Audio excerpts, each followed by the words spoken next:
ꯃꯌꯥꯝ ꯑꯩ ꯃꯥꯔꯇꯤꯅꯥ ꯃꯌꯥꯡꯂꯝꯕꯝ ꯉꯁꯤꯗꯤ ꯀꯪꯂꯩꯆꯥꯁꯤꯡꯗ ꯌꯥꯝꯅ ꯀꯥꯟꯅꯒꯗꯕ ꯄꯥꯎꯖꯦꯜ ꯑꯃꯇꯪ ꯄꯤꯖꯒꯦ ꯃꯗꯨꯗꯤ ꯔꯤꯝꯁ ꯔꯣꯗꯇ ꯂꯩꯕ ꯕꯕꯤꯅꯥ ꯗꯥꯏꯒꯅꯣꯁꯇꯤꯛꯀꯤ ꯍꯦꯛ ꯃꯥꯌꯣꯛꯅꯕꯗ ꯂꯩꯕ ꯚꯤꯖꯟ ꯋꯥꯔꯛ ꯍꯥꯏꯔꯤꯕ ꯑꯣꯞꯇꯤꯀꯦꯜ ꯑꯁꯤꯅ ꯛ꯭ꯋꯥꯂꯤꯇꯤ ꯂꯩꯔꯕ ꯑꯅꯣꯛꯀꯤ ꯐ꯭ꯔꯦꯝ ꯑꯃꯗꯤ ꯂꯦꯟꯁ ꯂꯣꯏꯅꯅ ꯑꯦꯛꯁꯄꯤꯔꯤꯌꯦꯟꯁ ꯂꯩꯔꯕ ꯑꯣꯞꯇꯣꯃꯦꯇ꯭ꯔꯤꯁ ꯑꯃꯅ ꯃꯤꯠ ꯌꯦꯡꯕ ꯌꯥꯎꯅ ꯄꯨꯂꯞꯇ ꯁꯨꯞꯅꯇꯒꯤ ꯂꯨꯄꯥ 1,000 ꯈꯛꯇ ꯂꯧꯖꯒꯅꯤ꯫ ꯈꯨꯗꯣꯡꯆꯥꯕ ꯑꯁꯤꯕꯨ ꯄꯥꯝꯕꯤꯕ ꯀꯪꯂꯩꯆꯥꯁꯤꯡꯅ ꯑꯩꯈꯣꯏꯅ ꯄꯤꯖꯔꯤꯕ ꯀꯣꯟꯇꯦꯛ ꯅꯝꯕꯔ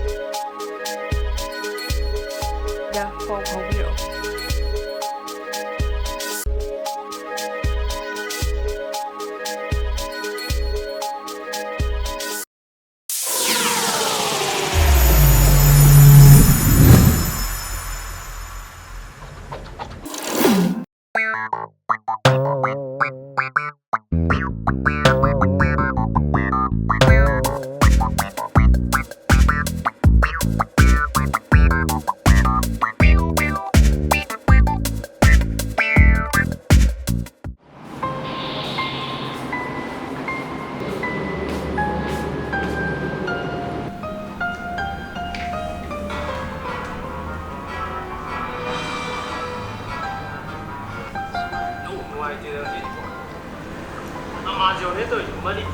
ꯀꯩꯅꯣꯁꯤꯕꯣ ꯑꯃꯥꯖꯣꯟꯗꯁꯨ ꯌꯥꯝ ꯄꯜꯂꯤ ꯐꯅꯕꯨ ꯅꯨꯡꯉꯥꯏꯔꯤꯅꯦ꯫ 시구마 슈퍼 파워 오히려 거의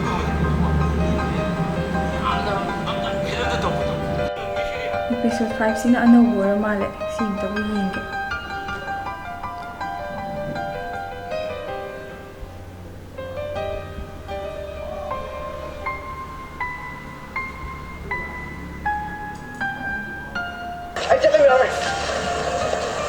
아이 우다죠 끼리네 후라면서 왜 후라면 봐 난 어떤 뭐라고 후라를 넣고 마시오 난 렘 타라버니 썰어 난 기백라 Kaumani, thank you. 안되게라 저기 뭐 ꯀꯥꯏꯗꯩꯅꯣ ꯄꯤꯅꯧ ꯊꯣꯛꯂꯛꯏꯁꯤꯅ? Nang si kanano? ꯌꯦꯡꯕꯁꯨ ꯍꯪꯉꯤꯅꯤ꯫ ꯃꯁꯤ ꯅꯨꯄꯤꯁꯤꯅ ꯍꯥꯟꯈꯤꯕ ꯌꯥꯗꯦ꯫ ꯑꯩꯅ ꯍꯥꯟꯅ ꯎꯅꯍꯧꯗꯕ ꯌꯥꯗꯦ꯫ ꯀꯥꯟꯅꯗꯦ ꯑꯩ ꯃꯤꯔꯥꯡ ꯑꯃ ꯊꯤꯒꯦ꯫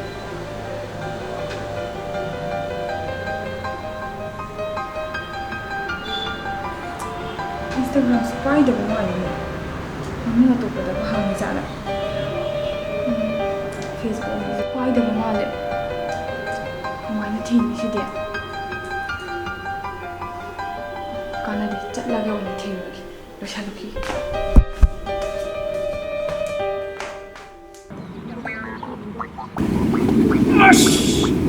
아이씨, 어이 뒤에서리 닝궁 로이 난더래네. 딱 허이들이 시죠. 닝궁 난더자니네. 아이씨, 아이 따라 이자가지 가야 돼. 아이 따라 이자가지. 유나고 스쿨더니네. 나 이름 회시리야. 따라해. 나 이래 사람이래. 쏙 그래도 뭐 이자가지. 닝궁 뭐 얼마 난더래 이거. 사가 사가네 이 드레스 공도게다 아서 다시글랜드 아이는 비름 못 보고 뭐들 보고 이 롱도 해야 돼 뭐도 말아 그라이 타나 미노 뭐들 보고 이거 좀 롱도 해야 돼요 와이가 낙찰나게다 사가 사가네 이거 강문 없는데 또시고 지 유나 고는 또 이마 찌마로 암내 있대 뿡팡네 오네 시야 이 드레스도 홍링 거네 봐 와 남들래 시대도 봉으로게 돼. 시대도 보아야게 돼.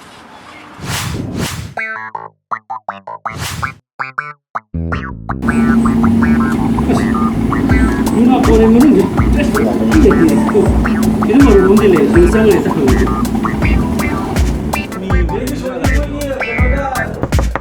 사 내려라 사람이랑 내 완전 생활에 살아.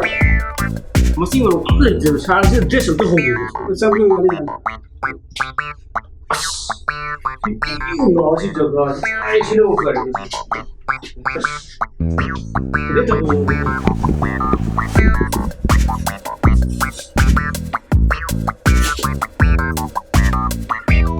자, 사람이 어디 사람이 제가 왜 양보해야 되는 사. 야, 아니 너무 좀 이상한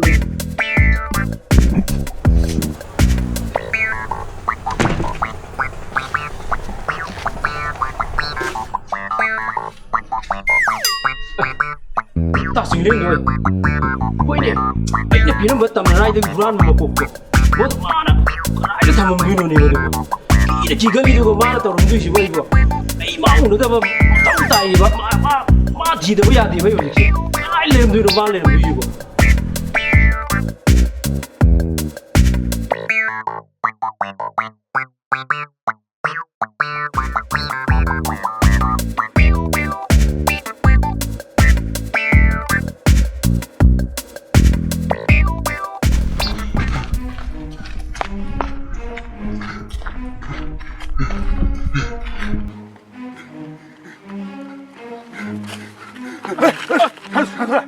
다스려!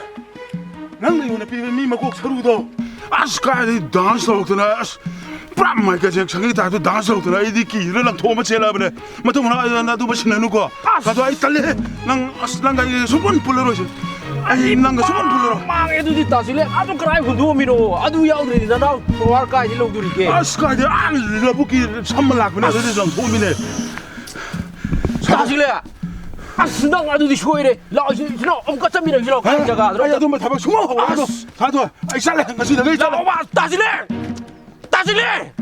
아스 아이 이거 당고 우리 타박샤 이 망해 봐 adu yaudri kai di ro na dau war kai di logdurike 아씨 한지 막꼭 땅이지 말 막꼭 땅 뭐지 아좀 땅지라서는 야래지 맞아 맞아 수고하고 임마 니야 와면 깔끔 가고 있더리 맞지 파래랑 난 턱도 오르고 아이 뒤로기네 뒤대야 돼 봐. 또 한시 한지 메라네. 안 봤다 미네 마. 아이나 망한 미기도 하고 먹고 깜 망한래 봐. 까이도 hunduomino khangde mana masida. ai di madu yaudadine. 이거 아마트 야오로 봐. 마두니 안 달까로 이제.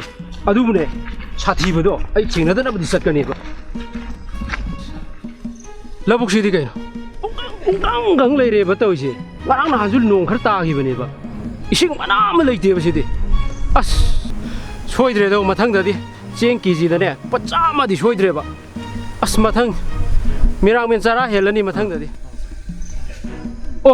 아스카이 dan스 하고나 프람 마이크 쟁청이 다도 dan스 하고나 이디키 이러랑 도마 제라버네 맞도 뭐나 labu khara ningsing nga sai poto tasing leng ni poto humma am ta bu yeng gi da as lori ne taw ji ai na lo ya lam mi ne ba ji ju kan law le ra mi ne ama ta su te ba karai du mana fundu mi possible nei posak tu ne bai thi rai ji nahan chi ma pham ji da ni mana harak ko du de lei bu u de da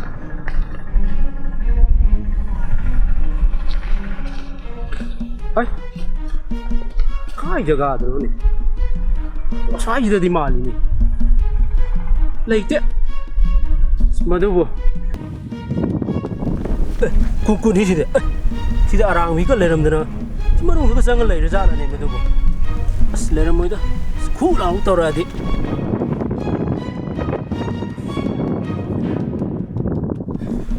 ta sing len je ai di fana pha rang khan mene ma je yam pharamdre ana potu kamai manghalino ba ona thambase phana kuiramne ba aina mongoda haije thambiyo na mara kidi haijabani ko ma binding de de haibane ba as ai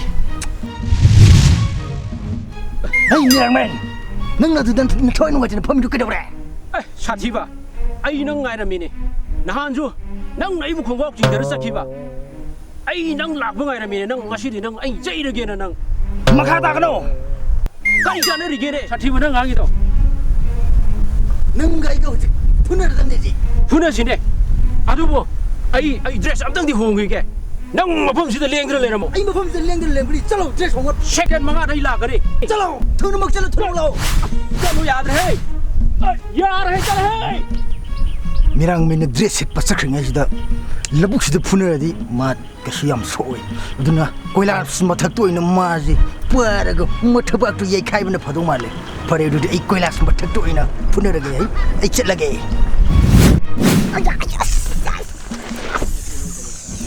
Udah tuh yes, gelending jadi gelending gutong jadi nari ada asli nari Hei sidi mirang meladi nasan ba yadi ai ikan da yadi sati ba men ikan da yadi mirang men ngai gini ivji Sativa mirang men sore Sativa mirang men la makata kanu pai dausi ya funera se dudi nangi kari araiba power da kapo power han kamnaji ya ine kitang hantu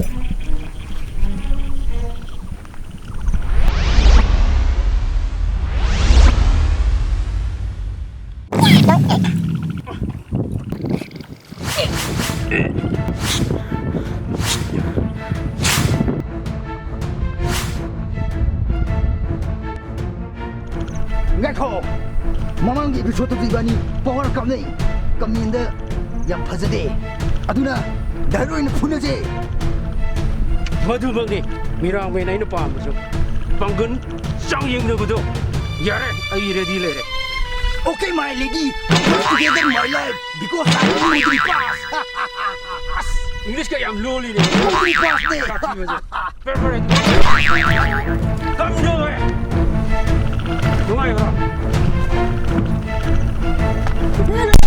Cái này có cầu đi này. Không lâm thì sao? Không cái này.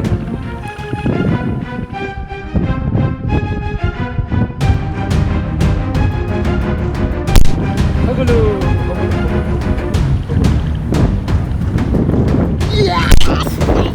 Boleh. Hello.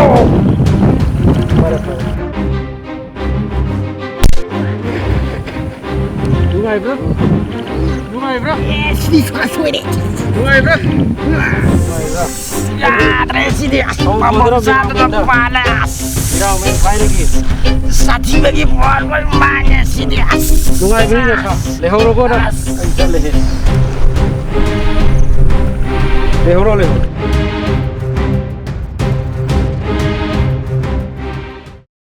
Ôi tay nó lùi rồi bro. Cái đi nào để mà cào được bro. Ở đâu mà Sativa họ có lỡ rồi lùi hồ này. Ai ở dưới phao già này nè. Cái nào cũng tiếng vì nó lệ rồi bro. Ở đâu chúng ta chúng tàu lệ cái đây Roma sẽ cài này bro. Nó han cái đâu bro. Nang gipek lah. Kau mani thank you. Santai kira, jauh gitu. Em kan dia dah. Aduh, nang si kanano. Ayo roh, ayo mirang ini. Oh, madu juga. Dulu, ayo batang kerja ni. Mirang ini je. Romansa mungkin kongda betul. Nanti dari lebih panggung betul.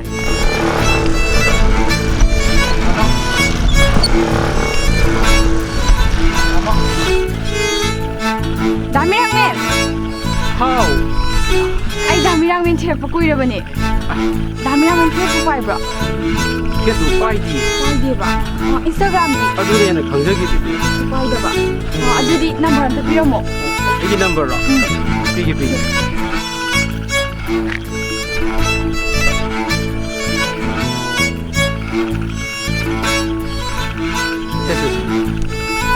Yadra. Yai. Panci isi di.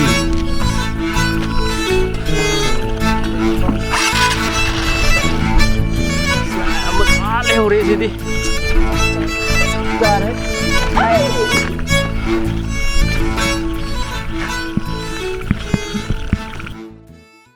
Hi guys, I Sanahal mayang channel Ignatius Creation asibu yengbiro mayam punong pubahan mamutadi kumana khurumjari duga loina loina mayang channel Ignatius Creation asibu subscribe tawbiriba amadi like tawbiriba share tawbiba mayam punong kusu amkusu hanamu khurumjari loina loina na khoigi ngasi mirangmen episode 6 asibu yengbiro mayamna akhoi atop top mahaw ma phangbiramani haina khale sida sunatana akhoi marakta akhoi video khara upload tawda delay obide mukta mayam punong muktagi akhoi bu ngakpi haina ai khurumjari loina loina na mathang episode 7 8 9 10 mathang mathang akhoi mayam da mu khusin najarkani aduga akhoi yari makhai di akhoi gi video sing asi mayam da athu mutam da khusin najanaba nu akhoi huji kana akhoi hona jari loina loina na akhoi gi channel asi bu like to view share to view subscribe to view amadi comment da adungi mamal yamna ba feedback du akhoi da pibiu loina loina akhoi gi mapalam da su akhoi gi leibami yaurumgani akhoi isnau sing mapalam da leiba mayam jing su makoi su samna akhoi maitelon je kya wa ba ngang pau da khra wa ba lebeng ne aduna mokhoi English ta mungtang hajarke mayam ta miyang taminasi. This came from my life is not evaluate there's no subscribe button and now is the belong to the now is up to the now is the right to the now is the noise everything is my problem is not about that for the immediate pass. Then you have to go to the right click and the note to the for then is the computer is not available for the phone is available okay for the YouTube. Okay mayam akhoi channel sibu subscribe to you.